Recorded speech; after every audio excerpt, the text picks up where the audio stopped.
Il y a la France que vous connaissez, avec ses monuments incontournables, ses paysages à couper le souffle et ses magnifiques villages. Mais derrière ces lieux se cache parfois une France plus secrète, plus étonnante et inquiétante. Et si nous découvrions l'envers du décor, la face cachée de notre pays? Personnages figés dans la roche, pierres énigmatiques, gravures indéchiffrables. Partons à la découverte des vestiges de notre passé. Des curiosités archéologiques qui défient l'imagination et qui parfois vont jusqu'à jeter le trouble sur les fondements de l'humanité. Il faut se méfier des apparences, il faut se méfier de ce qu'on a entendu sur ces monuments. En Bretagne, comme en Corse, nos ancêtres du néolithique ont laissé des témoignages aussi impressionnants que déconcertants. Ces monuments ont des particularités énergétiques qui sont tout à fait étonnantes. Des sites chargés de mystères qui nourrissent histoire et légendes. Comme à Brantôme, dans le Périgord, où l'on a trouvé caché au fond d'une grotte une inquiétante représentation du jugement dernier. Nous sommes bien ici dans un thème macabre annonçant donc la fin des temps. Tout comme en Ardèche, où la découverte d'une énigmatique pierre gravée a bouleversé la destinée d'un petit village appelé Rochemort. On sait que cette pierre est précieuse, que cette pierre, il va falloir la faire parler. Et puis il y a ce sarcophage au drôle de pouvoir à Saint-Menehould en Auvergne. Ou encore les restes d'une étonnante pyramide à Autun. Des vestiges qui interpellent les archéologues et qui renvoient à d'étrangeries des superstitions. Si vous y mettez votre tête, faites attention de ne pas récupérer tout ce que les autres y auront laissé. Le remède peut être pire que le mal. Sans compter l'incroyable histoire de Grand dans les Vosges. De cette cité aux multiples vestiges qui semble pourtant avoir été bannie de nos livres d'histoire. Et si nous tentions de percer, aux quatre coins du pays, ces passionnants mystères de l'archéologie?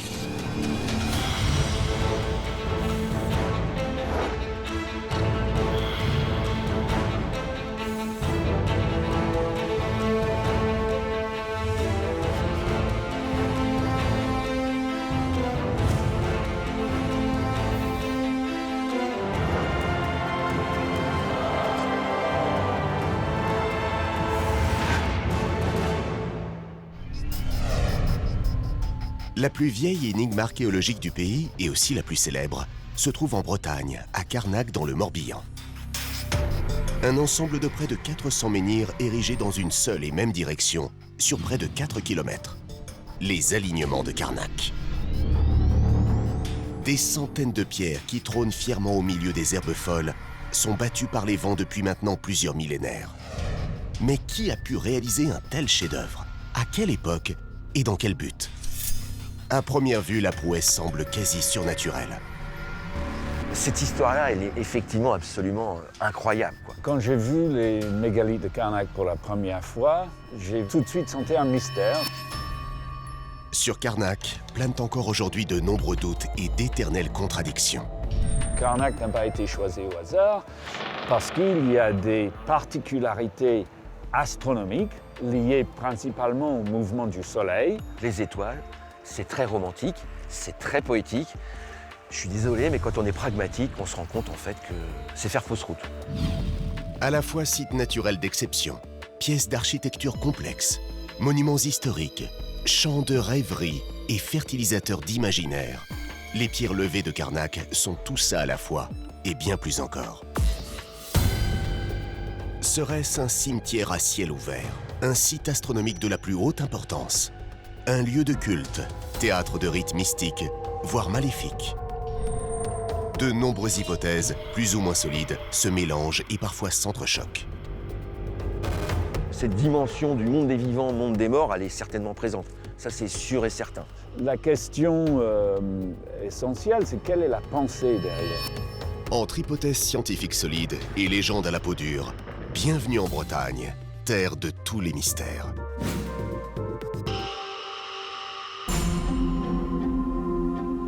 Carnac est l'un des ensembles mégalithiques les plus connus au monde. On peut y voir plusieurs grands alignements de pierres dressées, s'étalant sur près de 4 km. Une disposition unique et insolite encore à ce jour inexpliquée. Il faut se méfier des apparences, il faut se méfier de ce qu'on a entendu sur ces monuments. Car depuis maintenant plus de 3 siècles, des centaines de savants, historiens et archéologues échafaudent des théories pour tenter de percer l'une des énigmes les plus complexes de la planète. Il faut attendre la fin du XVIIIe siècle pour que les érudits commencent à se poser quelques questions sur ce qu'on appelait évidemment pas encore un patrimoine, mais sur ces curiosités en pierre du sud Morbihan. Et le premier grand mystère qui plane sur ce site, c'est sa datation. À cette époque-là, il n'y a pas vraiment de théorie parce qu'on n'a pas encore clairement défini les choses en termes de chronologie, quoi, hein. La préhistoire est une notion qui n'existe absolument pas. Au début, les monuments mégalithiques étaient assimilés aux Celtes et forcément la notion de druide et de sacrifice. À partir de là, le site de Carnac devient le terrain de nombreuses légendes liées au culte celtique. Des histoires qui continuent de hanter les mémoires. On imaginait effectivement des guerriers gaulois déambulant la nuit avec des torches entre les fils de menhir, et puis avec quelque chose, un culte un peu sanguinaire qui se passait dans un secteur précis du monument. Une procession de gens habillés tout en blanc qui allaient sacrifier une jeune vierge sur une table en pierre, comme ça. Et beaucoup de pierres aujourd'hui s'appellent table de sacrifice, par exemple, ou choses comme ça. Ça reste toujours. Depuis une cinquantaine d'années, on sait maintenant, grâce à la datation carbone 14, que les menhirs sont vieux de plus de 5000 ans. Ils auraient été dressés entre le 5e et le 3e millénaire avant notre ère. À outre les Gaulois, les menhirs seraient donc l'œuvre d'une mystérieuse population du néolithique. Il a fallu effectivement attendre le calage correct de ces vestiges-là bien avant l'âge du fer, qui est la période des Celtes, pour qu'on comprenne qu'on avait en fait affaire à des hommes préhistoriques et pas à des Gaulois. Petit à petit, on assemble donc les morceaux du puzzle. On sait désormais de quand date l'érection de ces pierres et qui est à l'origine de cette œuvre surprenante. Reste maintenant à déterminer comment ces hommes ont pu réaliser un tel exploit. Là aussi, avec le temps, les choses se précisent. On sait par exemple que la matière première provient du site où le monument est construit. C'est-à-dire que ces blocs de granit sont prélevés à l'époque sur des affleurements rocheux qui étaient assez nombreux. Et à l'endroit précis où nous sommes, ils avaient à cette époque-là accès à des affleurements de granit très érodés qui leur a permis d'arracher les blocs. La matière première aurait donc été extraite sur place.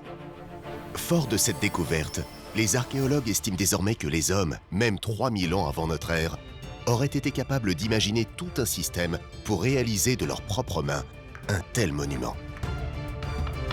Pour les transporter, les assemblages de bois, les rondins mortaisés, les leviers, le cordage également, permet des tractions. Ensuite, l'opération difficile, c'est la verticalisation du bloc.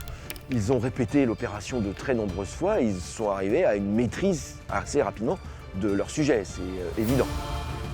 Mais en admettant que ces alignements soient l'œuvre d'une population acharnée, il y a pourtant une pierre qui fait vaciller toutes les théories. Une pierre qui met à terre tous les raisonnements élaborés ces 50 dernières années. Le cas du grand menhir brisé de Locmaariaker. C'est assez troublant, je dois dire, effectivement. Et c'est surtout de se dire qu'aujourd'hui, on ne sait pas vraiment encore comment ils ont pu faire. Avant qu'il ne se brise en 4 morceaux, vraisemblablement en 1722 à la suite d'un tremblement de terre, il mesurait près de 25 mètres de haut et pesait 319 tonnes. Toutes ces images que vous pouvez voir de gens avec des cordes et des rondins et tout ça, pour le grand menhir, ça ne marche pas. Pour traîner un tel caillou, on estime qu'il aurait fallu 3000 hommes mobilisés. Or, à l'époque néolithique, 3000 personnes, cela équivaut à la densité de population de toute la région. Le mystère s'épaissit. Et plus insolite encore, entre Carnac, d'où a été extraite la pierre, et Locmaariaker, où se trouve le grand menhir, il y a 12 km à parcourir et de l'eau à traverser. Il n'y a aucune explication de ce transport. Et donc ce mystère-là, il est entier. Après 200 ans d'investigation scientifique, le secret du grand menhir demeure inviolé. Mais revenons à nos menhirs alignés et à la question qui brûle toutes les lèvres. Pour quelles raisons nos ancêtres de la préhistoire ont-ils érigé un tel ensemble? Quelle était la fonction de ce site? La société dite bretonne, avec toutes ses superstitions, ses croyances populaires, s'est bien sûr très vite emparée de ce patrimoine mystérieux, pour le moins, et y a plaqué toute une série de croyances. Entre autres, on a longtemps raconté que ces pierres auraient le pouvoir d'agir sur la fertilité des femmes. Ainsi, au siècle dernier, il n'était pas rare d'apercevoir la nuit certaines jeunes femmes venir se frotter le ventre contre le granit des menhirs dans l'espoir de tomber enceinte. Puis d'autres théories plus saugrenues sont venues alimenter la légende de Karnak. On a tour à tour parlé de soldats pétrifiés, de vastes terrains de sport, de voies le long desquelles officiaient des prostituées, ou même de pistes d'atterrissage pour les extraterrestres. Mais à l'arrivée pour les archéologues, la vérité est ailleurs. Selon eux, ce site avait avant tout une fonction funéraire en lien avec un personnage puissant. Un personnage qui, de son vivant, occupait un rang social élevé, voire très élevé, et progressivement, au cours du temps, l'endroit où se situe sa tombe devient un endroit très particulier. C'est pas seulement l'endroit où on a enterré un ancien chef, c'est un endroit qu'on va continuer à aménager. Dans notre région, manifestement, c'était en plantant, en verticalisant des pierres. Cet endroit pourrait donc être un vaste tombeau à ciel ouvert, à l'effigie d'un ou plusieurs grands chefs. Et la multiplication des pierres, une sorte de rite pour peut-être invoquer les esprits, les divinités. Alors c'est embêtant parce qu'en général, en archéologie, tout ce qui est du domaine du spirituel, ça laisse peu de traces. Mais en tout cas, oui, une part de spiritualité très forte, c'est indéniable, évidemment. Mais depuis quelques années, cette idée de cimetière sacré est elle aussi remise en question, pour laisser place à de nouvelles théories qui font débat.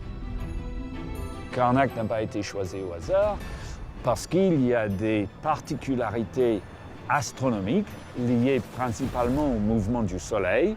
Alors, qui était derrière ça? Il devait forcément y avoir une hiérarchie. Il devait avoir des êtres qui devaient être conscients des particularités de cette latitude, qui d'une façon ou d'une autre arrivaient à faire aux autres ce qu'ils souhaitaient. Toutes les sociétés humaines qui se succèdent sur la planète depuis qu'il y a des hommes, le Soleil tient un rôle très important. Certes, c'est un bon postulat de départ. On sait aujourd'hui que les alignements de Karnak n'ont strictement rien à voir avec le Soleil, les étoiles, la Lune ou je ne sais quel extraterrestre. C'est faire fausse route.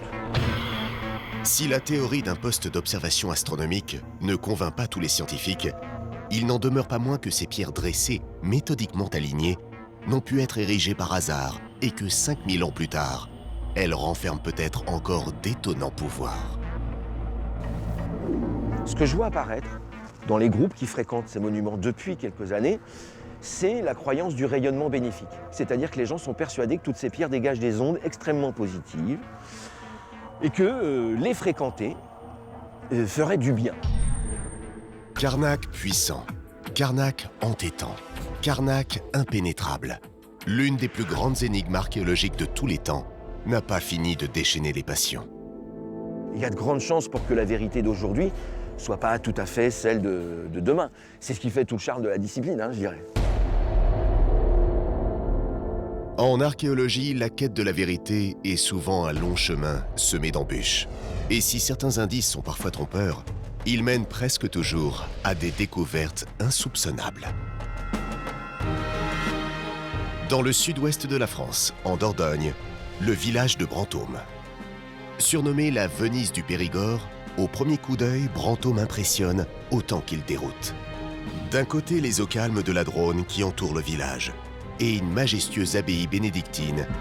De l'autre, des falaises abruptes, hostiles. Ces falaises cachées par la végétation renferment d'anciens habitats troglodytes. Et parmi eux, une grotte retient toutes les attentions. On l'appelle la grotte du Jugement Dernier. Ce qui happe le regard quand on rentre dans cette grotte, c'est ce bas-relief qui, très vraisemblablement, est une représentation du Jugement Dernier. Le Jugement Dernier, l'une des scènes emblématiques de l'Apocalypse de Saint Jean dans la Bible, sculptée ici, à Même-la-Roche. Nous sommes bien ici dans un thème macabre, annonçant donc la fin des temps. Une fresque qui remonterait au XVe siècle et qui aurait été commanditée par une étrange communauté de moines bénédictins qui vivaient ici, reclus dans la grotte. Mais au début du siècle dernier, de nouvelles théories viennent troubler ce petit village du Périgord. Il y a une espèce de dieu suprême, barbu, imposant, effrayant. Il y a des détails qui clochent, oui. Et si ce dieu qui semble être représenté était finalement une idole païenne? Qui alors aurait bien pu réaliser cette œuvre? Et pour délivrer quel message? Une légende raconte même qu'un prêtre serait venu ici à Brantôme dans le but de détruire l'image païenne. Pourquoi celle-ci est-elle restée intacte après son passage? A-t-elle été cachée par les moines? Autant de questions qui restent en suspens depuis plus de 5 siècles.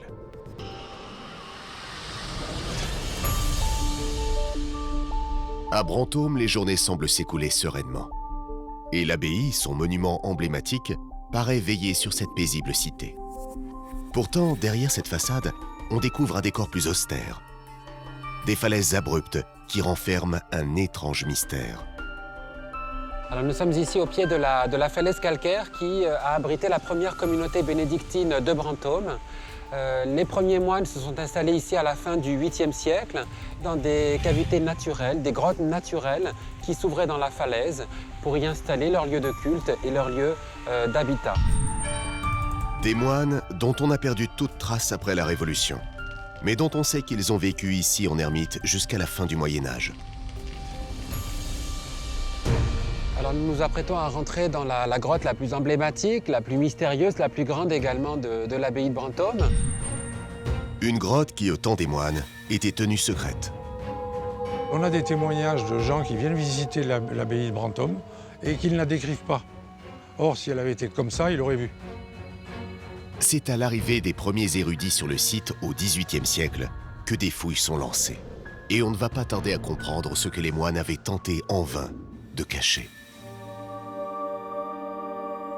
Quand on entre dans cette grotte, le regard est tout de suite happé par ce bas-relief monumental, cette sculpture réalisée à même le rocher.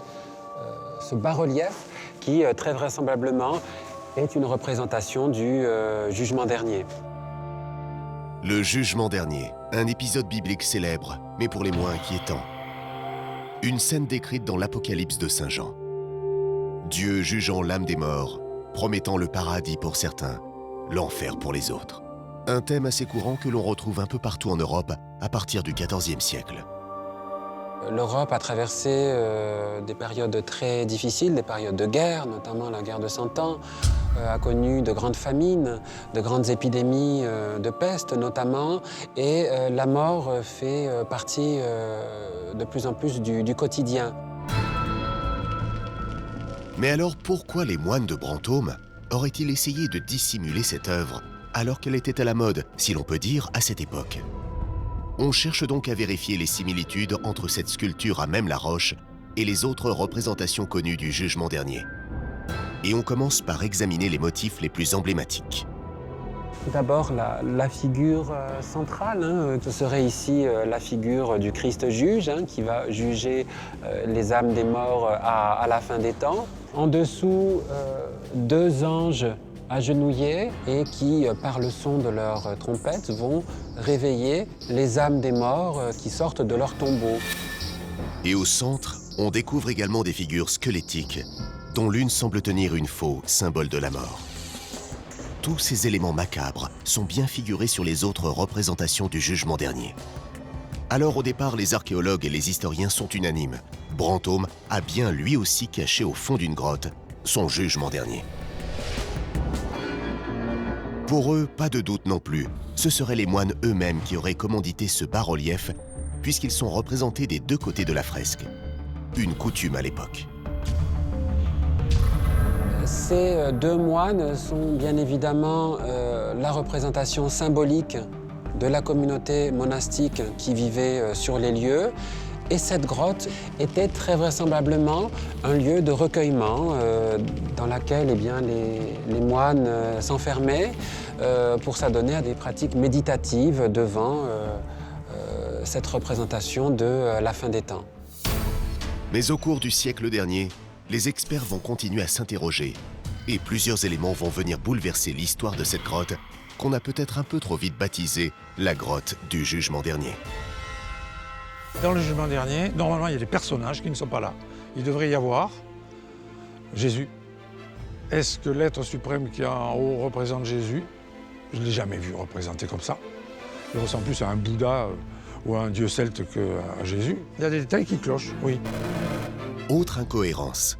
Sur toutes les scènes du Jugement dernier sont toujours représentés Marie et Jean de chaque côté de Jésus. Or, à Brantôme, ces deux personnages n'ont pas été clairement identifiés. Et si l'auteur de ce bas-relief avait voulu nous entraîner sur une fausse piste, donner l'illusion d'un Jugement dernier pour glisser un autre message codé? Ça voudrait qu'il y a d'abord eu, bien avant, un être suprême représenté là, et qu'ensuite, on l'a complété, on l'a christianisé en fait. Alors si j'emploie le mot christianisé, ça voudrait dire à ce moment-là que l'être suprême en haut était païen au départ. Une divinité païenne dans une grotte occupée par des moines bénédictins. Ce constat déstabilise et va même tout remettre en question. Comment ces hommes si pieux auraient-ils pu vénérer un autre Dieu que le leur?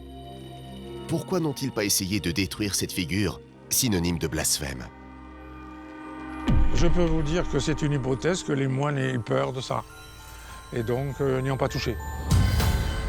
Ou peut-être que cette figure divine aurait exercé sur eux un pouvoir mystérieux.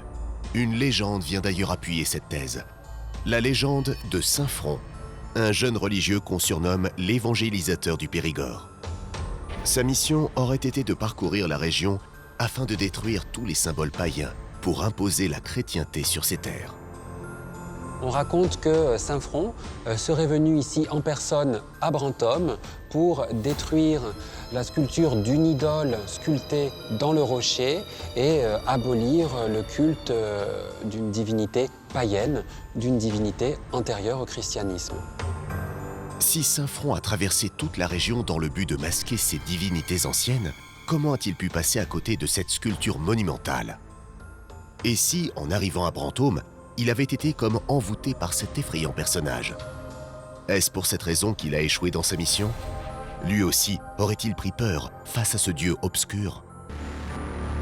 Cette sculpture, ce personnage central qui domine la scène, est-il une lointaine réminiscence de cette idole antérieure au christianisme qui était vénérée ici à Brantôme? L'hypothèse est possible, mais le mystère est entier. Et d'autres éléments, plus discrets encore, viennent aujourd'hui alimenter la légende de cette énigmatique sculpture.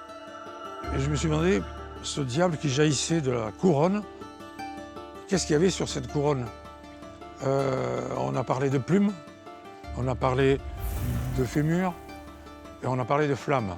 Il y a quelques éléments qui sont assez mystérieux encore aujourd'hui. Une porte, ici, tout à fait sur la droite. Où mène-t-elle? D'où vient-elle? Malheureusement, nous n'en savons rien. Serait-ce une sorte de passage vers un autre monde? À coup sûr, cette grotte dite du Jugement dernier est loin d'avoir livré tous ses secrets. Comme cette sculpture à Brantôme, il n'est pas rare de trouver sur notre territoire des curiosités archéologiques qui font appel aux croyances populaires. Des objets ou témoignages rares qui méritent d'être décodés par le prisme des légendes passées. En Auvergne, au cœur du bocage bourdonnais, un petit village appelé Saint-Meneau. Une bourgade d'à peine 1000 habitants qui a vu sa destinée basculer grâce ou à cause d'un étrange sarcophage. Ce cercueil en grès, aujourd'hui exposé dans le cœur de l'église, derrière l'autel, est depuis bientôt 10 siècles l'objet de nombreuses curiosités et d'étranges superstitions. Si vous y mettez votre tête, faites attention de ne pas récupérer tout ce que les autres y auront laissé. Le remède peut être pire que le mal. Un sarcophage unique en son genre, puisqu'il comporte une drôle d'ouverture dans laquelle on peut y glisser sa tête. À quel moment on a décidé d'ouvrir la paroi pour réaliser cet acte, de mettre la tête, tout ça, ça reste assez mystérieux. Ce que l'on sait en revanche, c'est que ce sarcophage contiendrait les reliques d'un saint, Menou, qui donna son nom au village. Un évêque qui aurait possédé des pouvoirs de guérison et aurait accompli des miracles de son vivant. Une légende raconte que sa mort dans ce petit village au Moyen-Âge aurait provoqué l'hystérie des âmes les plus folles.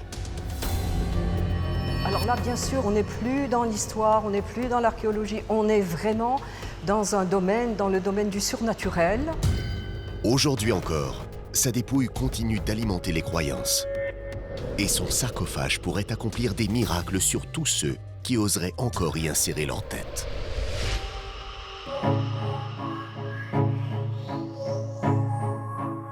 Saint-Menou, une petite commune, devenue avec le temps un haut lieu de pèlerinage, où s'exercent d'étranges croyances et d'étonnantes superstitions. Dans le village, tous les regards sont braqués sur cette église romane. Une église qui abrite depuis plusieurs siècles un sarcophage détenant de mystérieux pouvoirs. Un cercueil en pierre qu'on appelle ici la débrodinoire. Ça me rappelle mon enfance parce que quand j'étais petite, aussitôt qu'un gamin faisait une bêtise ou ne comprenait pas ou n'écoutait pas, on lui disait « Ah, on va t'emmener débordiner à Saint-Menou ». En patois bourdonnais, un berdin ou bredin désigne un simple d'esprit, un étourdi ou, dans les cas les plus extrêmes, un fou. Et ce sarcophage aurait le pouvoir de débrediner les âmes. Une croyance qui remonterait au Moyen-Âge, prenant racine dans la légende d'un mystérieux personnage qu'on appelle Saint-Menou. Alors on a l'habitude de dire que Saint-Menou est un évêque. Était-il venu d'Irlande? Était-il venu de Bretagne? Quoi qu'il en soit, on le dit évêque de Quimper. Cet évêque, qui aurait vécu au VIe siècle, aurait décidé un jour de se rendre à Rome. Pour aller de la Bretagne à Rome, eh bien, il faut passer par notre région, qui n'était pas encore le Bourbonnais, qui ne s'appelait pas encore le Bourbonnais, c'était le diocèse de Bourges. Et donc, il s'est arrêté ici. Très vite, son aura se répand dans toute la région. On raconte qu'il aurait des pouvoirs surnaturels. Il a accompli des miracles de son vivant. Il y en a un qui est particulièrement bien connu, qu'il aurait accompli en Bretagne. Il aurait délivré un jeune aristocrate breton alors qu'il était emprisonné, enchaîné. Il l'aurait délivré de sa prison. Par la prière, Saint-Menou aurait aussi eu des pouvoirs de guérison. Il a guéri les maux de tête, les aveugles, les personnes qui avaient des problèmes de vue. Il a également guéri les enfants qui pouvaient être épileptiques, enfin quelqu'un qui était atteint de convulsions. Et parmi tous ceux qui se rendent au village pour obtenir ses faveurs, il y a un bien étrange personnage. Et il y avait là ce qu'on nomme un innocent du village, qui s'était attaché à Menou, et Menou qui l'avait pris sous sa protection, puisque, paraît-il, il était toujours poursuivi par des garnements, comme d'autres histoires nous le racontent. Cet innocent, ce simple d'esprit, un certain Blaise, aurait longtemps vécu dans l'ombre de son maître, le fameux Saint-Menou. Jusqu'au jour où ce dernier trouva la mort. Au moment où Menou meurt, Blaise, son protégé, déjà ne peut y croire, et une fois au cimetière, déterre même, va jusqu'à déterrer le cercueil, à tel point que le curé du village s'est résolu à tailler dans du grès un double sarcophage, c'est-à-dire une moitié qui sera réservée au corps, bien sûr, du défunt, et l'autre moitié à un vide où Blaise pourra mettre sa tête tous les jours. Et la légende raconte qu'à force d'y mettre sa tête, Blaise, le bredin du village, serait au fil du temps devenu un homme sage, qui aurait guéri de ses souffrances. Alors, quelle est la part de vérité contenue dans cette légende? Même si la communauté scientifique refuse de croire en cette histoire, il n'empêche que ce drôle de sarcophage continue d'interpeller les archéologues. Les sarcophages qui sont fabriqués dans cette région, normalement, sont des sarcophages qui ont des cuves pleines. Il n'y a pas de jour, il n'y a pas de perforation, sauf pour les tombes de personnages saints, où là, on a des petites ouvertures qu'on appelle des fenestellas, qui permettaient le contact avec les reliques, contact visuel ou physique. Mais celui-ci est unique en son genre.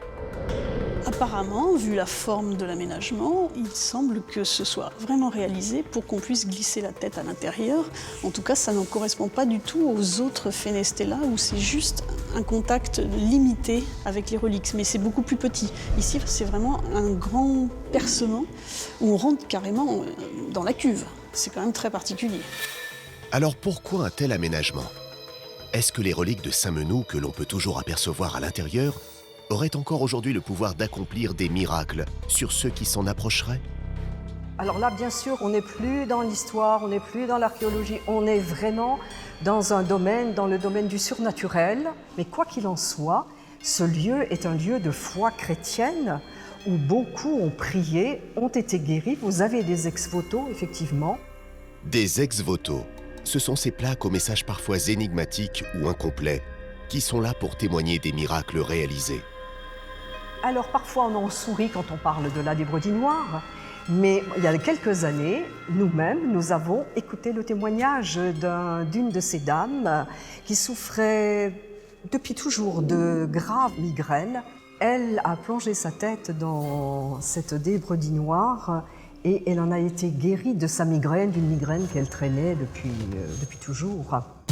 Mais attention, comme souvent avec les légendes et les superstitions, il y a aussi une face plus sombre. Ici, à Saint-Menou, on raconte qu'à certaines heures, mieux vaut ne pas mettre la tête dans la débrodinoire. Il faut bien se concentrer parce que sinon on pourrait aussi, alors je vais parler patois bourbonnais, ramasser la beurdinerie de ceux qui sont passés avant. Donc le remède peut être pire que le mal. Bon ou mauvais présage, ce sarcophage continue d'entretenir le mystère et de provoquer la ferveur des pèlerins du monde entier. Un peu partout sur notre territoire, on cherche à décoder les traces du passé, à comprendre les témoignages, souvent incomplets, abîmés ou cachés, laissés par nos ancêtres. Comme à Grand, une petite commune des Vosges où on a découvert toute une série de vestiges antiques qui viennent troubler les récits de notre histoire. Ou à Gavrinis, un îlot breton, sur lequel les hommes du néolithique ont laissé un monument étonnant qui pourrait bien remettre en cause les théories communément admises autour de la préhistoire. Repartons sur les routes de France pour tenter de percer de nouveaux secrets archéologiques. Nous voici à Rochemaure, petit village ardéchois à quelques encablures de Montélimar. Un village qui a vu sa destinée bouleversée lorsqu'en 1850, on retrouva dans des circonstances assez troubles une pierre on ne peut plus énigmatique. Une pierre gravée qui attise encore aujourd'hui toutes les curiosités et aussi de drôles de fantasmes. Donc il y a des messes noires, des événements un petit peu bizarres, ça amène des personnes un peu extraordinaires. Les portes vont s'ouvrir grand pour aller dans le domaine du fantastique, de l'imaginaire. On va pouvoir fantasmer là-dessus. Cette pierre qui fait tant fantasmer les habitants de ce petit village, c'est ce qu'on appelle un carré magique. Une série de lettres énigmatiques qu'on peut lire indifféremment de gauche à droite, de droite à gauche, de haut en bas ou de bas en haut, et qui forment des mots. Des mots peut-être lourds de sens. On sait que cette pierre est précieuse, que cette pierre, il va falloir la faire parler. En effet, depuis la nuit des temps, le carré magique intrigue, fascine et interpelle les historiens, les archéologues et autres chasseurs de trésors. Il en existerait une trentaine dans toute l'Europe, dont celui de Rochemaure, qui a subi toute une série de rebondissements, à commencer par un vol encore aujourd'hui non élucidé. Quelqu'un s'est rendu compte que le carré magique n'était plus là. On a volé le carré magique de Rochemaure. Ça pourrait faire le titre d'un excellent roman policier. Pourquoi cette pierre a-t-elle été volée? L'auteur du délit a-t-il découvert un code secret à travers ces mystérieuses lettres? Ce carré magique serait-il la clé pour accéder à un trésor caché? Façon Da Vinci Code, tentons de percer l'énigme de cette étrange pierre gravée. Rochemaure est un village aux deux visages. D'un côté, en bas de la colline, de charmantes petites ruelles escarpées, un environnement très bien préservé, et de l'autre, sur la partie haute, un paysage plus sauvage, plus rude, presque insaisissable. Avec son château médiéval accroché sur la roche volcanique et ses nombreux remparts, Rochemaure a des allures de forteresse imprenable. Un site énigmatique qui renfermerait quelque part dans ses hauteurs un lourd secret. Alors ici, vous êtes dans la chapelle Saint-Laurent, qui a été bâtie au 8e, 9e siècle, et qui est en haut du village de Rochemort, parce qu'à l'époque, au 9e siècle, le village de Rochemort était ici. Il y a très peu de vestiges de cette époque, il reste le château et la chapelle. La chapelle Saint-Laurent, un édifice religieux privé que les affres du temps n'ont pas épargné. Cette chapelle est très connue parce qu'elle a abrité pendant des années le fameux carré magique de Rochemort. Le carré magique, une curieuse pierre gravée qui suscite de multiples interrogations. En étudiant le matériau, sa structure et surtout la forme de l'écriture, les archéologues ont estimé que cette mystérieuse gravure aurait probablement été réalisée au cours du XVIe siècle des mains expertes d'un tailleur de pierre chevronné. Mais que veulent dire toutes ces lettres? Quel message cet ouvrier au Moyen-Âge a-t-il tenu à nous laisser? Cette pierre, il va falloir la faire parler. On y a lu Paternoster, on y a lu « Je suis celui qui était, qui est, qui sera ». Le laboureur maintient la rotation du monde, c'est Dieu qui mène le monde. On peut y lire quantité de choses. À partir des 5 inscriptions latines représentées, Sator, Arepo, Ténet, Opéra et Rotas, les chercheurs ont tenté d'établir des connexions à première vue tout en lien avec la religion. De plus, le N inversé positionné au centre du carré ferait référence à l'un des premiers symboles chrétiens, le poisson. Une interprétation qui ne convainc pas tout le monde.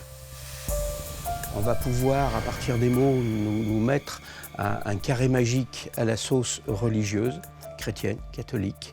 On oubliera, dans ces cas-là, que Pompéi avait 2 carrés magiques et bien avant qu'apparaisse la religion. En effet, problème. Le premier carré composé de ces mêmes 25 lettres énigmatiques a été retrouvé dans les décombres de Pompéi, en Italie, et serait antérieur au christianisme. La piste du code à caractère religieux s'évapore. Il faut donc chercher des indices dans les autres carrés magiques retrouvés. À ce jour, on en dénombre une trentaine dans toute l'Europe, et celui de Rochemort va ouvrir de nouvelles perspectives. Le carré magique a toujours eu une connotation ésotérique. On disait que ça empêchait les femmes de faire des fausses couches, par exemple, ou que ça donnait des pouvoirs extraordinaires. Des pouvoirs extraordinaires, ou plutôt maléfiques? Les circonstances dans lesquelles le carré de Rochemort a été découvert ont de quoi semer le trouble. Il a été découvert dans le vallon de Rignas, qui est un vallon qui est juste à côté du château, à côté de où nous sommes. C'est une pierre de taille qui a été démontée de quelque part, qui n'a pas été réutilisée, qui a été jetée, soit parce que la personne en a eu peur, parce que son côté kabbalistique l'effrayait, et il l'a jetée dans ce ravin. Tout le monde sait qu'on lance les carrés magiques au fond des ravins, c'est bien connu. Mais non, il faut être rationnel. Alors, hasard ou complot? Officiellement dans le village, on raconte que c'est un laboureur qui l'aurait retrouvé et l'aurait ensuite vendu au propriétaire de la chapelle Saint-Laurent.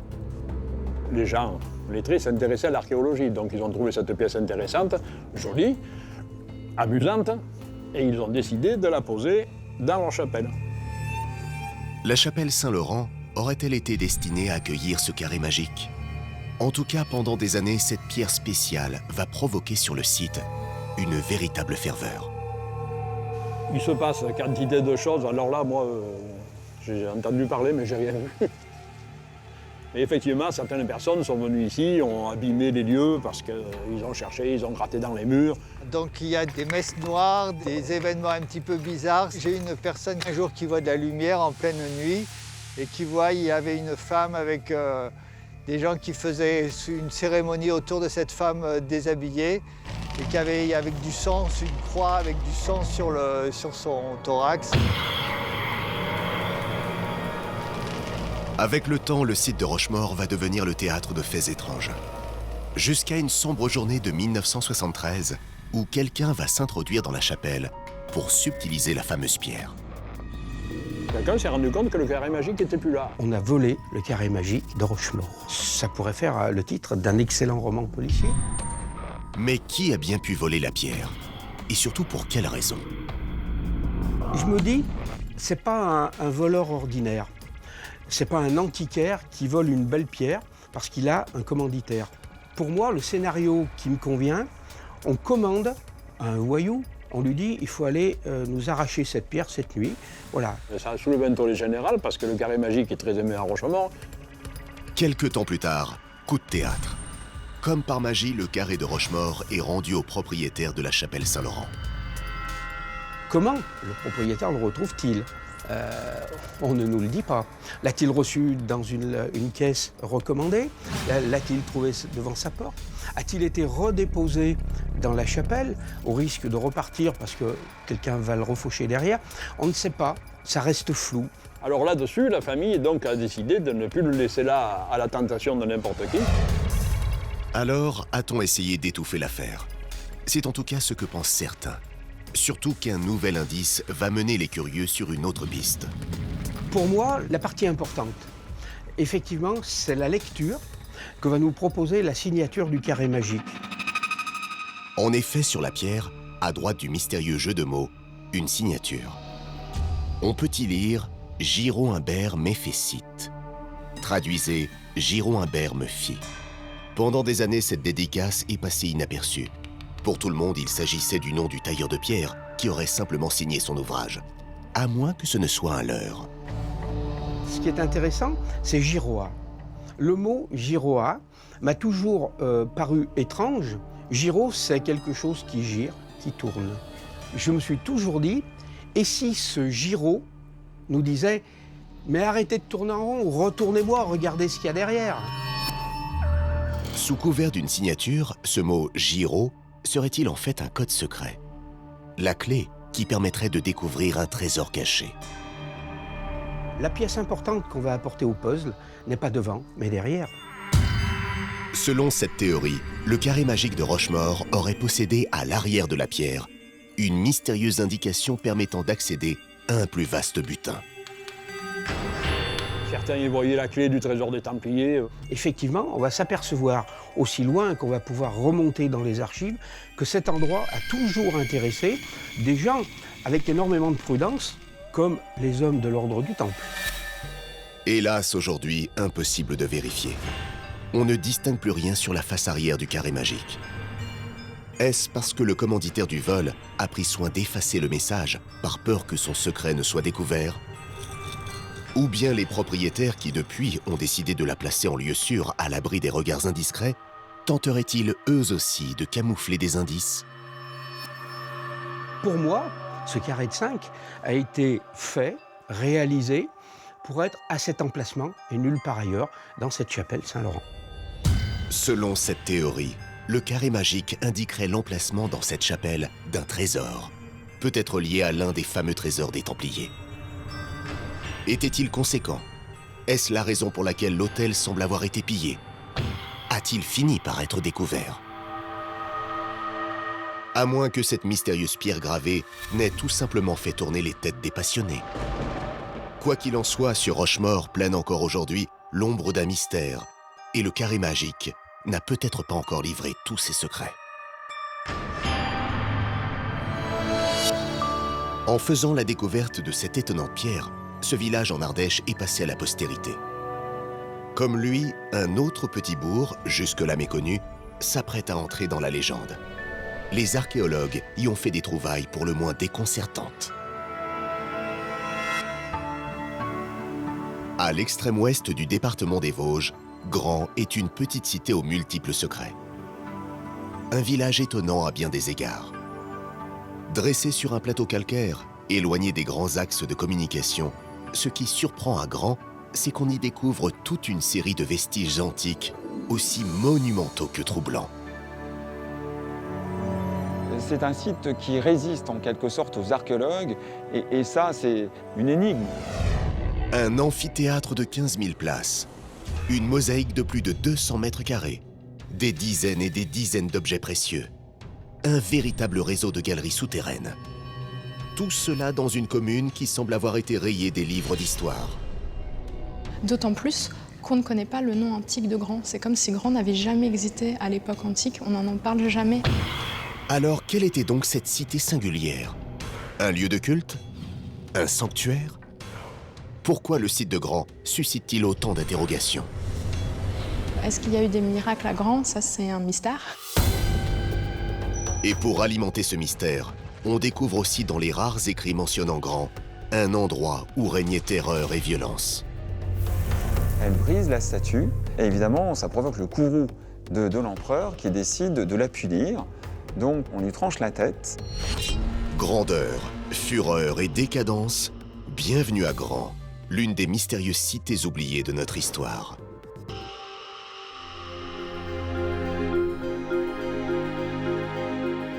Ce village très isolé, entouré de forêts et de clairières, est une authentique énigme. Un puzzle aux pièces manquantes qui interpelle les archéologues depuis plusieurs générations. Le site de Grand est fascinant parce que depuis finalement le XVIIIe siècle, des générations d'archéologues se sont succédés et ont apporté une toute petite partie de toutes les questions qui se posent. Et le point de départ, c'est cet amphithéâtre, voilà. En effet, les chercheurs au siècle précédent ont fait ici à Grand une découverte surprenante. Une trouvaille qui pourrait bien repousser les limites de la connaissance. Cet amphithéâtre, capable d'accueillir entre 16 000 et 18 000 spectateurs, prouverait l'existence d'une cité importante ici, à l'époque gallo-romaine. Pourtant, ça ne cadre pas avec les récits de l'Antiquité. Grand est vraiment un site atypique parce qu'il n'y avait aucune raison d'implanter ici une ville importante. Une ville qui va atteindre en fait à peu près 60 hectares à son apogée, donc c'est quand même considérable. Considérable, mais aussi déroutant pour l'époque. Ce qui est caractéristique des villes romaines et puis gallo-romaines, c'est une implantation à proximité d'une rivière, à proximité de voies de communication. Or, ici, bon, les voies de communication, elles sont assez éloignées et il n'y a pas d'eau, il n'y a pas de rivière. Mais on va mettre au jour toute une série de puits, de souterrains, de canalisations. On découvre alors qu'il y avait à Grand une mystérieuse résurgence, une source d'eau contenue dans les sous-sols et que les hommes avaient mis en place des moyens colossaux pour acheminer cette eau dans toute la cité. Une quinzaine de kilomètres de galeries parcourent encore aujourd'hui les entrailles de Grand. Une trouvaille qui permet aux archéologues d'assembler une nouvelle pièce du puzzle. Et la seule explication qu'ont trouvé les archéologues jusqu'à présent, c'était l'existence d'un lieu de culte ancien, peut-être autour d'Apollon. Et l'une des expressions d'Apollon, c'est l'eau guérisseuse. La fameuse source d'eau souterraine. C'est en elle que les Gaulois de l'époque auraient reconnu la présence du dieu Apollon. Mais comment le culte de cette divinité ancienne s'exerçait-il ici à Grand ? Chez les Romains, Apollon, c'est pas le dieu forcément de la beauté et des arts, c'est vraiment un dieu guérisseur. Et à Grand, on a beaucoup de mentions d'offrandes faites pour la guérison, notamment des yeux. On imagine alors que les gens se déplaçaient à Grand pour recueillir les oracles de ce dieu guérisseur, pour le vénérer et rentrer sous sa protection. Une opération qui donnait lieu à toute une série de rites énigmatiques. Ici spécifiquement, on suppose qu'il y avait un rite en fait d'endormissement. On dormait sous un portique et lors de nos rêves apparaissait la divinité, donc Apollon Granus, qui nous indiquait comment guérir, ou qui nous guérissait directement d'ailleurs. On entrait en connexion avec ce dieu pour espérer guérir de ses maux. Des pratiques miraculeuses qui auraient permis à Grand de devenir, à une certaine période, une cité très attractive. C'est d'ailleurs ce qui pourrait expliquer en partie la taille monumentale de son amphithéâtre, tout comme les nombreux témoignages de la vie quotidienne exhumés lors des campagnes de fouilles. Depuis le XIXe siècle, beaucoup d'objets ont été retrouvés à Grand. Beaucoup de sculptures, de la céramique, des terres cuites architecturales, des objets plutôt atypiques, comme les tablettes zodiacales, donc des objets en ivoire. Voilà, donc une collection vraiment exceptionnelle de à peu près 1500 fragments. Autant d'éléments qui accréditent la thèse des archéologues, mais tout en les laissant perplexes. Ça a beaucoup étonné les archéologues, puisqu'on n'a pas jusqu'à présent de temple mis au jour à Grand. Et c'est là où le bas blesse. Il manque encore aujourd'hui la pièce maîtresse qui permettrait de résoudre l'énigme de Grand. Le fameux temple dédié à Apollon n'a jamais été découvert. même si des éléments bel et bien tangibles sont venus consolider les hypothèses des scientifiques. Alors très tôt, on a découvert à Grand des éléments, des inscriptions, des sculptures qui renvoyaient à la figure du dieu Apollon, en particulier des griffons, qui sont des animaux fantastiques, et puis également des inscriptions, alors souvent fragmentaires, hein, comme dans la plupart des cas en archéologie, c'est-à-dire quelques lettres, Apo notamment. 3 lettres qui viennent s'ajouter donc à la longue liste d'indices renvoyant au culte d'Apollon, un sanctuaire géant dédié à la divinité. Mais si l'on croit savoir maintenant quelle était la fonction du site, on ne s'explique toujours pas comment et pourquoi cette ville semble avoir été totalement avec le temps rayée de la carte, oubliée de l'histoire. C'est ça aussi qui constitue un petit peu le mystère de Grand, c'est qu'on aurait finalement tous les indices pour une capitale de cité. Mais ça n'est pas une capitale de cité. D'autant plus qu'on ne connaît pas le nom antique de Grand. C'est comme si Grand n'avait jamais existé à l'époque antique, on n'en parle jamais. Une ville fantôme? Difficile à croire.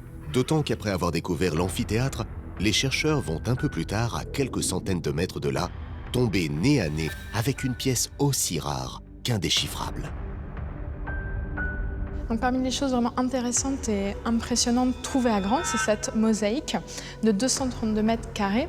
Donc, ce qui est impressionnant, c'est déjà la taille, puisqu'en Europe, il y a très peu de mosaïques qui rivalisent avec cette grandeur, cette surface, mais aussi le fait qu'elle soit conservée in situ, c'est-à-dire sur son lieu de découverte. Et on voit d'ailleurs tout autour les murs de la pièce qui accueillait la mosaïque. 232 mètres carrés, quasiment la taille d'un court de tennis. Et avec ses 1 200 000 tesselles, ces petits carrés qui la composent, cette mosaïque est la plus grande d'un seul tenant jamais découverte en Europe. Incroyable pour cette petite cité vosgienne dont on ne connaît rien ou presque. On a quand même une pièce richement décorée qui colle avec cette idée que Grand était une grande agglomération, c'est le cas de le dire, et était très très riche. Les archéologues ont donc procédé à une série de recoupements pour déterminer à quoi pouvait bien servir cet endroit, qu'on appelait une basilique au temps des Romains et des Gaulois. Une basilique à l'époque antique, c'est pas comme une basilique à l'époque contemporaine, moderne. Ça n'a pas une fonction religieuse. C'est avant tout un lieu de justice, là où on fait les procès. Mais ce qui a obsédé les chercheurs, ce sont les représentations autour de la partie centrale. Des animaux, un tigre, une panthère, un ours et un sanglier. Et au milieu, ce qui semble être une scène de théâtre. Vous imaginez bien que si on a une chasse et une pièce de théâtre représentée sur cette mosaïque, ça colle pas trop avec le sérieux que suppose un procès. Donc on est revenu un peu sur cette hypothèse et on suppose maintenant que c'est une scola, une salle où se réunissaient ce qu'on appelle les patriciens, les plus riches des citoyens romains. Et ce sont eux en fait qui donnaient les jeux à l'amphithéâtre. Donc ils ont très bien pu se faire construire une salle où ils discutaient de l'organisation de ces jeux. Grand aurait donc été une ville riche, dynamique et prospère. Un constat fort reluisant comparé à ce qui va se passer ici quelques siècles plus tard. Car derrière le faste supposé de la cité antique, Grand va aussi montrer par la suite une face bien plus sombre. Alors on va maintenant rentrer dans l'église Saint-Libert. Donc c'est une église qui est fermée au public pour des raisons de sécurité. En effet, cette église construite au XIIe siècle se situerait juste au-dessus de la fameuse source d'eau découverte à l'Antiquité. C'est ce qui expliquerait qu'au fil du temps, le bâtiment se dégrade autant. Une église qui porte aujourd'hui le nom de Sainte-Libère, une jeune chrétienne tristement célèbre. Sa légende hante toujours les lieux. Sainte-Libère donc, est une bergère qui rencontre un peu par hasard, c'est comme ça que c'est présenté, Julien l'Apostat, donc un empereur, qui serait venu ici à Grand. Julien l'Apostat, un empereur à la réputation sulfureuse qui, comme son nom l'indique, refusait la religion chrétienne, à l'inverse de Libère, la jeune vierge. Julien l'Apostat, en fait, va essayer de revenir en arrière, de la convaincre de renoncer au Christ pour renouer avec donc les divinités anciennes, et notamment Apollon. La légende raconte que l'empereur, en signe de son amour, lui aurait offert une statuette représentant Apollon. Mais la jeune chrétienne, pour lui montrer son désaccord, commet alors l'affront de jeter le présent à terre. Elle brise la statue et évidemment, ça provoque le courroux de l'empereur qui décide de la punir.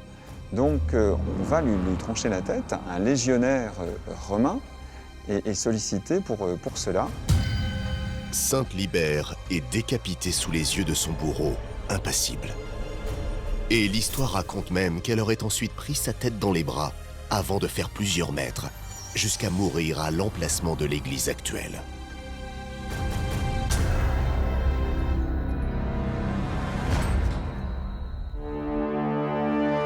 Une légende sanglante, un amphithéâtre aux dimensions vertigineuses, une mosaïque rare et précieuse, des souterrains interminables et des inscriptions incomplètes. Voilà l'ensemble des éléments dont disposent aujourd'hui les archéologues pour tenter de reconstituer le puzzle de Grand. C'est un site qui résiste en quelque sorte aux archéologues et ça, c'est un véritable défi. Gageons que dans le futur, de nouveaux indices viendront compléter ceux déjà existants pour permettre peut-être un jour d'élucider le mystère de Grand.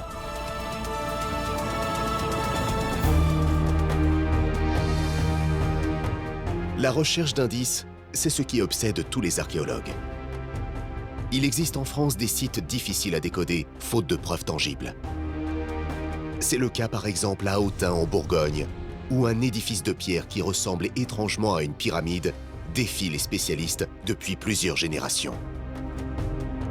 Ou à Filitosa, en Corse, où de mystérieuses statues menhirs ont ouvert la voie à des pistes pour le moins surprenantes.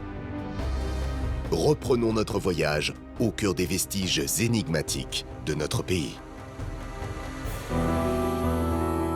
En Bretagne, face au port de l'Armor-Baden, voici au loin l'île de Gavrinis. Un îlot sauvage bercé par les courants du golfe du Morbihan. Dessus, un monument aussi unique qu'énigmatique intrigue les archéologues du monde entier. Le cairn de Gavrinis, un étrange tombeau recouvert de pierres sèches qui semble s'être échoué ici il y a plusieurs millénaires. Une sorte de mausolée érigé par les hommes du Néolithique 4000 ans avant Jésus-Christ. Les gens qui sont entrés là-dedans pour la première fois n'étaient certainement pas très rassurés. En effet, l'ambiance à l'intérieur a de quoi troubler et inquiéter. Un long couloir exigu renferme d'étonnants motifs gravés à même la pierre. Et une décoration extrêmement exubérante, presque obsédante, presque inquiétante. Des gravures d'une rare finesse, unique au monde. Des haches, des arcs, des spirales y sont représentées. Mais que symbolisent-ils? Qu'ont voulu exprimer nos ancêtres bretons? Ont-ils tenté de nous laisser un message? En réalité, c'est évident que ces symboles sont des symboles énergétiques. Ce cairn aurait-il eu à la préhistoire une autre fonction que celle d'abriter des morts? Encore aujourd'hui, après près d'un siècle de recherche, le doute subsiste. Et récemment, d'étranges phénomènes sont venus encore un peu plus alimenter le mystère. On a tourné la tête et des batteries de rechange de la caméra qui étaient posées sur la dalle, tous les LED des batteries étaient allumés. Et si de ce lieu sacré émanaient des forces insoupçonnées? Pour moi, la fonction de ce monument, c'est élever le niveau vibratoire des gens qui entrent dedans. 6000 ans après sa création, pénétrons dans ce lieu insolite et magnétique. Depuis le port, il faut une dizaine de minutes pour rallier l'île de Gavrinis, l'une des 50 îles répertoriées du golfe du Morbihan, et à coup sûr la plus mystérieuse de toutes. C'est ici, sur ce petit bout de terre, que des hommes du Néolithique ont choisi de bâtir il y a plus de 6000 ans un monument qui intrigue autant qu'il fascine, qui impressionne autant qu'il effraie. Un monument qu'on appelle un cairn, autrement dit un tombeau. Depuis près d'un siècle, plusieurs archéologues de renom tentent de déchiffrer l'énigme de Gavrinis. Charles Tanguy-Leroux, préhistorien réputé, y a consacré 40 ans de sa vie. Nous sommes ici sur l'île de Gavrinis, une île qui occupe le milieu du golfe du Morbihan. Un golfe du Morbihan qui n'existait pas au Néolithique à l'époque où ce monument a été construit. Le niveau de la mer était beaucoup plus bas qu'aujourd'hui et donc il y avait simplement une vallée assez encaissée dans le fond de laquelle coulait une rivière. De nos jours, si le niveau de la mer est monté, le lit de cette ancienne rivière est encore matérialisé par un étrange courant qui, à certaines heures, peut se révéler dangereux le long de Gavrinis. Et de chaque côté de cette vallée, il y avait des collines, évidemment, ce qui sont les îles aujourd'hui. Et ce qui est remarquable, c'est que chacune de ces îles porte un monument mégalithique construit à cette époque du néolithique. Parmi eux, le plus impressionnant, Gavrinis. Un monument qui n'aurait donc pas été construit ici par hasard. Érigé sur une ancienne colline, cet emplacement stratégique pourrait désigner un lieu considéré par nos ancêtres comme sacré. C'est bien là et nulle part ailleurs qu'ils ont choisi de positionner ce mystérieux tombeau qu'on appelle un cairn. Qu'est-ce que c'est qu'un cairn? C'est une masse de pierres, mais ce ne sont pas des pierres déposées en vrac. Ce sont des pierres qui sont entassées, structurées par un système de parement et dont le contour est matérialisé par un véritable mur en pierre sèche et avec un plan bien régulier, bien préétabli. Traditionnellement, les cairns étaient là pour marquer des sites funéraires. À l'intérieur, une structure en dolmen faisant office de sépulture sous laquelle on enterrait des morts. Mais à Gavrinis, on découvre un aménagement inédit et une ambiance tout à fait particulière. Ce qui frappe d'abord, c'est que c'est un lieu exigu, presque inquiétant. C'est une galerie de 13 mètres de long et on s'aperçoit que les parois sont faites de dalles dressées qui sont toutes décorées. Et une décoration extrêmement exubérante, presque obsédante, presque inquiétante. Toutes les pierres sont gravées, totalement gravées, des pierres à droite et à gauche. Donc c'est un travail invraisemblable. Et au bout de ce long couloir, la chambre funéraire, un lieu dédié aux défunts. Nous voici dans la chambre. Je suis ici au cœur du monument. C'est une petite cellule presque carrée, de 2,50 m de côté environ. Et c'est vraisemblablement ici que se trouvait la fonction cœur de l'ensemble du monument, c'est-à-dire une sépulture. Une tombe collective, probablement réservée à une certaine élite. Mais problème, à l'intérieur, aucun ossement n'a jamais été retrouvé. Alors, on n'a jamais retrouvé d'ossement à Gavrinis pour deux raisons. Premièrement, on est en terrain granitique acide et les ossements se conservent très mal.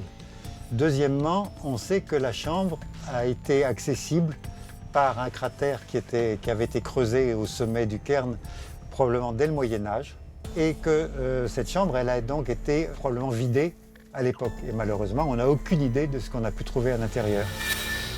Pourquoi nos ancêtres du Moyen-Âge auraient-ils pillé les lieux? Ont-ils eu peur du tombeau de Gavrinis au point de vouloir le faire disparaître à tout jamais? Autant de questions qui plongent les archéologues dans le flou. Mais ce qui les intrigue le plus, c'est la disposition inhabituelle de ce cairn. La petite taille de la chambre comparée à la longueur du couloir. Un aménagement inédit qui va donner lieu à de nouvelles interprétations. On a plus l'impression d'un lieu initiatique où on avance et on découvre ces gravures qu'un lieu d'enterrement. Ce tombeau aurait-il une autre fonction que celle d'abriter des morts? Mais alors, à quoi pouvait bien servir ce long couloir énigmatique? Un des propres de ces tombes à couloir, c'est justement qu'il y ait une structure faisant la liaison entre le monde des morts à l'intérieur et le monde des vivants à l'extérieur. Et ce couloir, c'est le passage qui permet à des vivants de venir rendre hommage à ces défunts qui reposaient dans cet espace particulier. Des vivants qui venaient ici pour communiquer avec les morts. Cet espace exigu exerçait-il une attraction particulière sur les âmes? Promettait-il un quelconque pouvoir à ceux qui y pénétraient? Aujourd'hui encore, l'endroit conserverait une forme de magnétisme inexplicable. J'étais par exemple avec une équipe de tournage dans la chambre du cairn de Gavrinis au solstice d'hiver pour filmer le lever du soleil. On attendait que le soleil se lève, que la lumière entre, qu'on filme cette magnifique image. Et on était trois dans la chambre, le caméraman, une assistante et moi. Et soudainement, l'assistante a dit « Les LED s'allument, les LED s'allument ». On a tourné la tête et des batteries de rechange de la caméra qui étaient posées sur la dalle, tous les LED des batteries étaient allumés.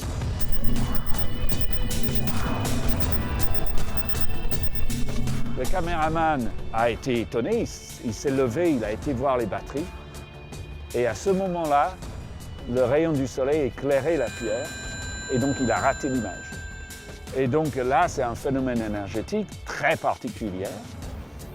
Il y avait un tel champ électrique dans cette chambre au moment du lever du soleil que le plus et le moins des batteries s'étaient connectées à travers l'air. Et ensuite, les batteries étaient mortes. Toutes ces batteries pour la journée. Gavrinis, un lieu selon lui chargé d'énergie. Pour le vérifier, après l'épisode des batteries de caméra, Howard Crowhurst va tenter une autre expérience, pour le moins déroutante. Je suis allé avec un scientifique russe qui avait un appareil qui mesure le côté électromagnétique des gens. Et donc j'ai invité quelqu'un qui était en convalescence, vraiment qui allait très mal. Il a accepté de venir et on l'a branché sur la machine. Et là, l'appareil montrait clairement que ça n'allait pas bien, il y avait beaucoup de points négatifs. Ensuite, il a été s'asseoir dans la chambre de Gavrinis pendant un quart d'heure. Ensuite, il est revenu, on l'a rebranché sur la machine. Et là, tous les voyants étaient passés au vert. Il y a eu une transformation complète de son état de santé après un quart d'heure assis dans le monument. Pour lui, pas de doute, ce lieu sacré à l'époque du néolithique aurait conservé des pouvoirs, aujourd'hui bénéfiques pour l'être humain. Pour moi, la fonction de ce monument, c'est élever le niveau vibratoire des gens qui rentrent dedans. L'homme pourrait donc entrer en connexion avec ce monument par l'intermédiaire des gravures qui représenteraient des symboles énergétiques. Des théories souvent décriées par la communauté scientifique. Pour elle, le message contenu dans ces gravures est d'une autre nature. Ces formes ne sont pas de l'art pur, de l'art abstrait. Elles ont une valeur, une signification symbolique. On peut dire que ce sont déjà presque des idéogrammes. Ça représente une idée, un concept. Et si ces sigles représentaient une forme d'écriture permettant de converser avec l'au-delà?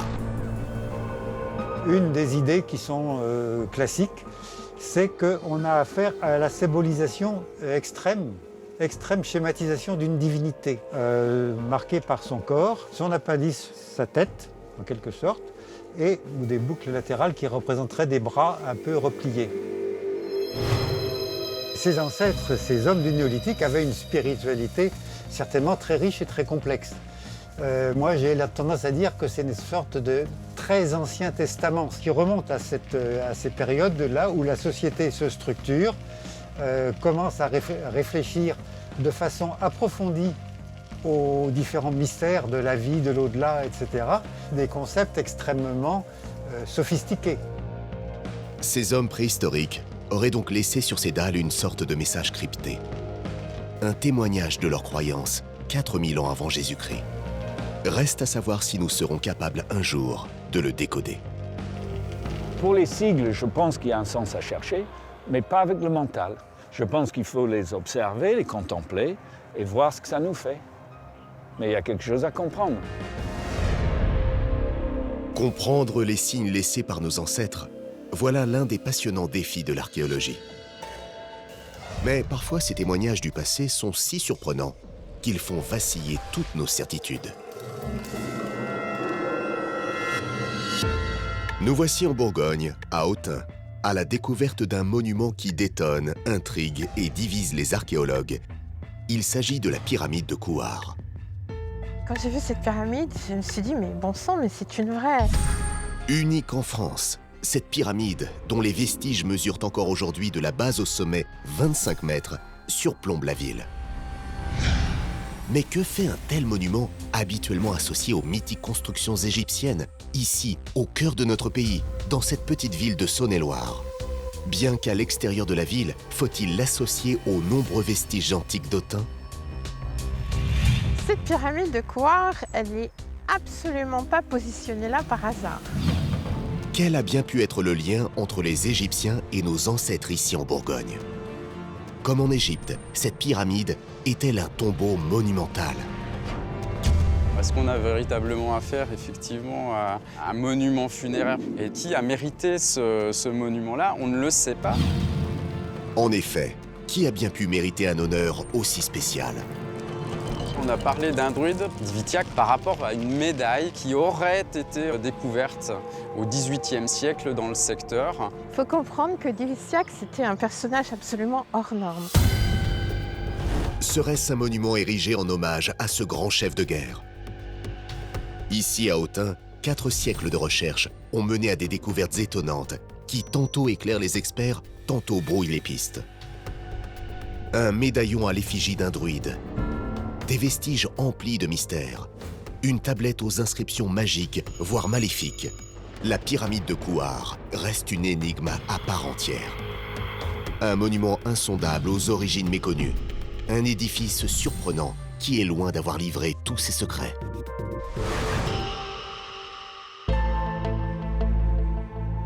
Autun, une ville qui d'emblée impressionne car on y trouve de nombreux vestiges gallo-romains très bien conservés. Un amphithéâtre aux dimensions extravagantes, des portes richement décorées aux 4 coins de la ville, ou encore des édifices d'une grande spiritualité, comme ce monument sacré appelé Temple de Janus. Mais parmi tous ces témoignages de l'Antiquité, il y en a un qui soulève de nombreuses interrogations et qui attise les passions. On le nomme Pyramide de Kouar. Quand j'ai vu cette pyramide, j'ai voulu en savoir plus et donc j'ai recherché dans l'histoire du lieu qui remonte aux Gaulois et ça a été une très grande aventure vraiment passionnante. Située à l'extérieur de la ville, dans le hameau de Kouar, qui a donné son nom au monument, cette pyramide, ou du moins ce qu'il en reste, remonterait au 1er siècle après Jésus-Christ. Effectivement, actuellement, on en voit en fait qu'une masse un petit peu informe, vaguement pyramidale, sans aucun parement conservé. Initialement, il faut imaginer des grands blocs, des blocs lisses, certainement de calcaire blanc, qui recouvraient ce blocage intérieur.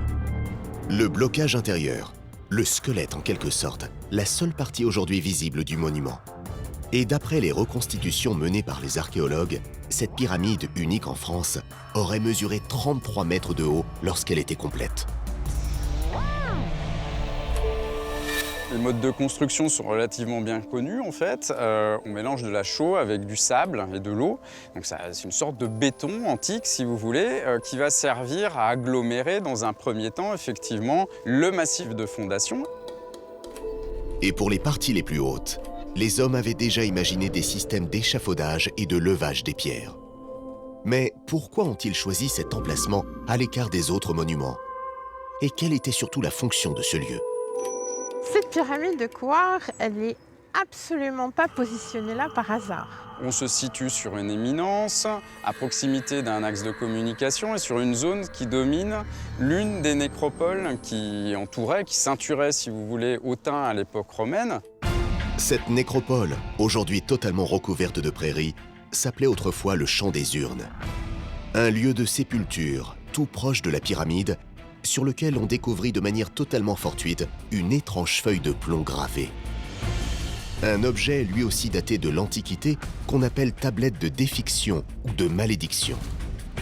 On peut y lire en grec ou en latin des formules magiques censées porter le mauvais œil. On va placer l'objet dans des endroits particuliers pour se faire aider, c'est ce qu'on croyait à l'époque, par les divinités du sous-sol. Par exemple, dans des puits, dans des souterrains, mais en majorité dans des nécropoles. Cette tablette a-t-elle un lien avec la pyramide? Impossible de l'affirmer. En revanche, pour les archéologues, cette nécropole située juste à côté n'est pas le fruit du hasard. C'est même l'une des clés pour comprendre cette étrange construction de pierre. On a pensé qu'effectivement on avait affaire à un monument funéraire et on a voulu, de manière assez logique, découvrir où se situait le tombeau. On entreprend alors, dès le milieu du XVIIe siècle, une série de fouilles à l'intérieur même du monument. Des percements de chaque côté, ainsi qu'un trou au milieu, afin de dénicher le corps du mystérieux défunt. Mais là, stupeur, l'intérieur est plein. Aucun ossement humain n'est découvert. La théorie générale, c'est que c'est une tombe.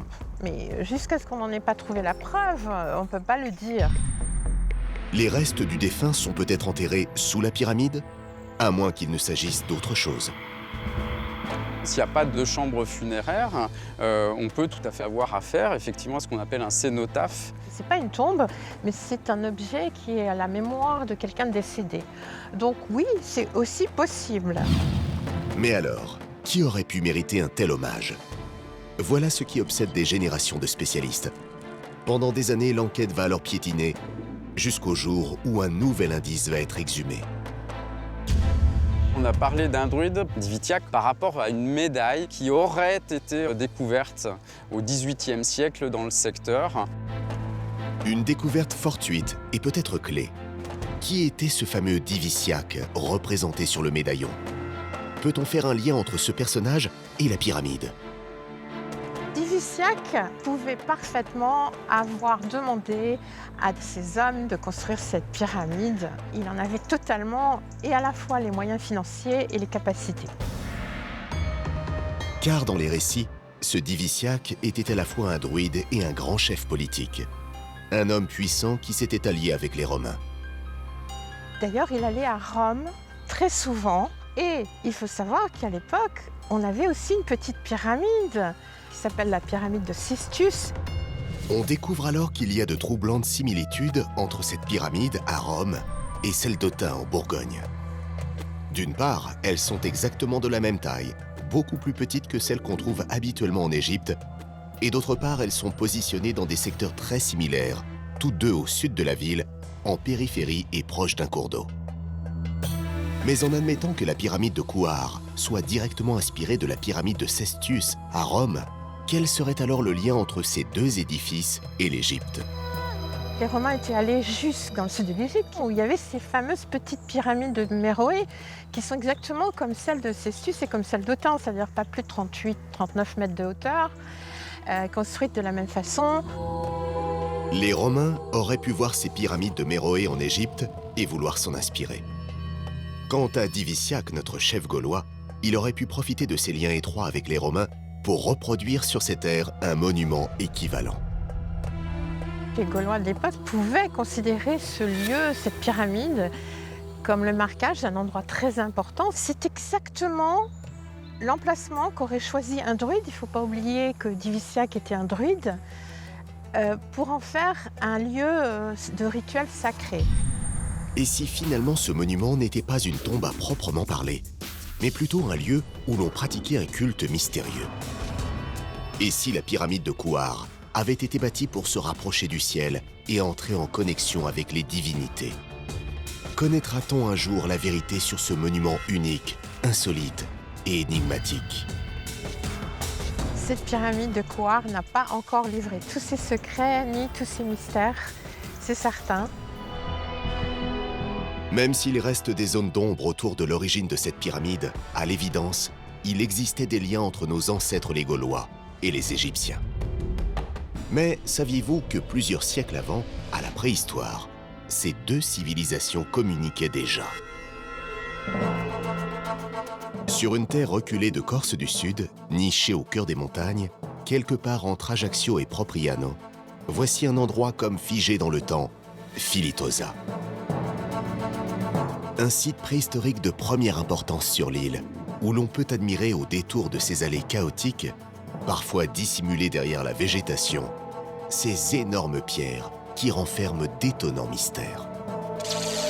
Quand on est corse, quand on est ici, on en entend parler depuis qu'on est tout petit. Ces drôles de stèles de granit, on les appelle des statues menhirs. Un ensemble de monolithes sculptés, gardant figés dans la pierre leurs secrets depuis plus de 4000 ans. Les archéologues vont s'apercevoir que ces pierres sont très particulières. Particulières et troublantes. Chacune d'entre elles montre en effet une apparence humaine. On y décèle des visages, des yeux, des bouches et, plus inquiétant encore, des cuirasses et même des armes. Pourquoi ces motifs guerriers? Qui, nos ancêtres de l'âge du bronze, ont-ils voulu représenter sur ces menhirs? Depuis près d'un demi-siècle, les théories abondent. Lui pensait qu'ils cherchaient à enfermer l'âme de leurs ennemis à l'intérieur, donc peut-être pour leur prendre leur puissance. Ces pierres dressées, représentant des guerriers, seraient les uniques vestiges d'un épisode violent qui aurait éclaté ici à Filitosa il y a plusieurs milliers d'années. Une lutte de territoire qui se serait engagée entre les indigènes corses et une mystérieuse peuplade de combattants venus de loin, des envahisseurs à la destinée obscure. Et si ces statues menhirs nous amenaient sur les traces des premiers mercenaires de l'humanité? Filitosa est un véritable musée à ciel ouvert où l'on vient aujourd'hui admirer ces mystérieuses statues de pierre.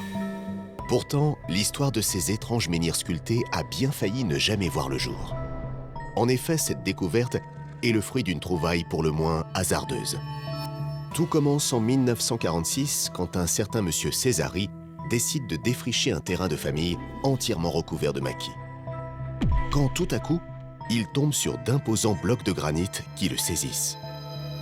La première statue qui a été découverte était face contre terre. Certaines statues ont été retrouvées cassées, d'autres non, enterrées ou semi-enterrées, mais toutes étaient face contre terre. A-t-on cherché à masquer une vérité ou à dissimuler un lourd secret? Coûte que coûte, l'homme décide de soulever les blocs et se retrouve alors nez à nez avec ce qu'il appellera ses hommes de pierre. Et en fait, je pense qu'il a été même envoûté par ces formes particulières. Tout comme le sera un peu plus tard Roger Grosjean, archéologue de renom, qui lui aussi fasciné par ces drôles de menhirs, va entamer un véritable travail de fourmi pour tenter de résoudre l'énigme de ces statues de pierre. Alors, le site de Philitose est assez particulier dans le sens où il va regrouper sur un territoire relativement restreint plusieurs témoignages monumentaux des civilisations de l'âge du bronze de Corse. On découvre alors plusieurs tours, des cavités ayant pu servir d'habitat, une fortification, autant d'éléments qui, mis bout à bout, révèlent l'existence ici en Corse d'un ancien village préhistorique datant de l'âge du bronze, soit 3000 ans avant Jésus-Christ. Mais le plus surprenant, c'est bien évidemment la présence de ces statues menhirs, au style pour le moins énigmatique. On a une représentation du visage tout à fait typique, avec un front plat qui se prolonge par un nez assez marqué. On a ici les yeux, le nez en relief, une bouche qui est très bien figurée, et puis un arc de cercle qui peut être interprété soit comme un menton assez proéminent, soit comme une barbe. Mais qui nos ancêtres de la préhistoire ont-ils voulu représenter sur ces pierres? Certains vont dire que c'était la représentation de leurs ancêtres, peut-être de Dieu, ou alors comme Roger Grosjean, donc l'archéologue, lui pensait qu'ils cherchaient à enfermer l'âme de leurs ennemis à l'intérieur, donc peut-être pour leur porter préjudice ou peut-être pour leur prendre leur puissance. À quels ennemis ces statues pourraient-elles bien faire référence? Très vite, certains indices amènent l'archéologue sur une piste. Sous ce visage, on distingue ici la présence d'une épée qui est posée verticalement et qui est bien reconnaissable par l'intermédiaire de son pommeau horizontal et assez large. Ce qui est intéressant sur ces statues menhirs, c'est que le côté dorsal est également figuratif. On a ici la base d'un casque qui présente une pointe comme ça. Et puis là, ce que Roger Grosjean a interprété comme une cuirasse. Des épées, des poignards, des cuirasses, autant d'éléments qui étonnent et interpellent l'archéologue. Ça ne colle pas avec ce qu'on sait des hommes de l'âge du bronze corse. Des indigènes au comportement primitif, qui ne connaissaient pas encore le métal et ne pouvaient pas posséder un tel harnachement. Il faut donc chercher ailleurs, creuser plus loin. Lorsque les archéologues vont regarder de plus près ces figurations, notamment les armes, ils vont se rendre compte qu'il y a des parallèles évidents à faire avec d'autres sociétés de Méditerranée, et notamment de Méditerranée orientale. La piste qui a été privilégiée assez rapidement, notamment par Roger Grosjean, c'est celle de l'Égypte. En effet, ce qu'il observe sur ces statues en Corse lui fait étrangement penser à une scène représentée sur les murs de l'un des nombreux temples de la vallée du Nil, le temple funéraire de Ramsès III. Sur cette fresque, qui représente la bataille du Delta, il observe à la loupe ces drôles de combattants qu'on appelle les chardanes. Il va analyser successivement les casques cornus de ces chardanes, les épées très particulières qu'ils portent pour se battre, et aussi une forme de cuirasse très particulière. Et il va comparer tous ces attributs pour aboutir à une idée tout à fait originale. Et si les statues de Filitosa représentaient ces mystérieux guerriers venus d'Égypte? des combattants aux origines et au destin méconnu. Les Chardanes sont un petit peu perdus dans les brumes de l'histoire. Tout ce que l'on sait, c'est que ce sont des gens qui combattaient sur mer, qui avaient une certaine expérience de la guerre. Ils se sont confrontés aux armées égyptiennes et en tout cas, on sait que les Égyptiens considéraient ces Chardanes comme des valeureux guerriers puisqu'ils les ont, à la suite de cette guerre, ils les ont engagés souvent comme mercenaires à leur propre service. Des guerriers sans pitié, des gardes d'élite du pharaon à la fin de l'âge du bronze. Il ne reste des Chardanes que quelques mentions, toujours associées à des récits de violents épisodes meurtriers. Et ce serait à la suite d'une lourde défaite contre les Égyptiens que cette peuplade de marins combattants se serait reportée sur les côtes méditerranéennes occidentales, jusqu'à échouer sur nos côtes corses. Évidemment, quand ils arrivent, ils sont confrontés à une civilisation locale. Il y a des indigènes en Corse à cette époque-là. Et effectivement, ça ne va pas se passer dans la paix et dans la bonne humeur. Des combats auraient vraisemblablement éclaté entre ces guerriers venus d'Égypte et les insulaires. Alors évidemment, quand vous avez une population comme ça, on va dire arriérée, entre guillemets, qui fait face à des guerriers aguerris, expérimentés, qui viennent de loin, évidemment, on a conflit, et ce conflit va être remporté rapidement par ces fameux Chardanes. Une bataille forcément perdue d'avance, qui va laisser des traces indélébiles sur la population locale. Il y a probablement un mélange de peur et de fascination de la part de ces indigènes face à ces Chardanes qui ont quelque part le prestige de l'exotisme, prestige qui va s'exprimer non seulement par leur apparence physique, qui est probablement un peu différente de la leur, mais aussi par tout leur harnachement, tout leur équipement. Des épées métalliques, c'est quelque chose de totalement inédit. Ces gens-là ont des boucliers, ils ont des armures, ils ont des casques à cornes. Si désormais les archéologues s'accordent à dire que ce sont bien des guerriers Chardanes représentés sur ces statues, la question qui les hante depuis toujours, c'est qui des Chardanes ou des indigènes corses ont réalisé ces gravures? Les Chardanes en signe de domination? Ou les indigènes pour leur montrer respect et admiration? Mais surtout dans quel but? En préhistoire, il n'y a pas de vérité. On ne sait pas exactement pourquoi ces statues menhirs, par exemple, ont été faites. Il réside bien sûr un mystère sur l'entière fonction du site de Philitosa. C'était une façon pour ces Corses peut-être de s'approprier la force de ces étrangers en les représentant dans la pierre selon leur propre tradition artistique et mégalithique. Le site de Philitosa serait-il alors une sorte de sanctuaire à la mémoire de ces valeureux guerriers venus de loin? Et que sont devenus ces mystérieux Chardanes? Autant de questions qui restent aujourd'hui sans réponse, à moins que la vérité soit juste là, sous nos yeux, prisonnière de ces hommes de pierre. Philitosa n'a pas du tout livré tous ses secrets, il y reste un potentiel qui est véritablement indéniable sur le site. Et qui sait, on a peut-être encore beaucoup de choses à découvrir sur ce lieu. Population mystérieuse, reliques intrigantes, architecture troublante ou encore trésors enfouis, notre pays renferme de nombreuses énigmes archéologiques. Des vestiges qui tantôt intriguent, tantôt divisent, qui parfois effraient, mais toujours fascinent. Ces témoignages du passé, disséminés aux quatre coins de la France, finiront-ils par révéler leurs mystères ou leurs secrets demeureront-ils à tout jamais inviolés? Espérons qu'à l'avenir, les progrès de la science et des technologies permettront de décoder cet héritage à la fois complexe et passionnant.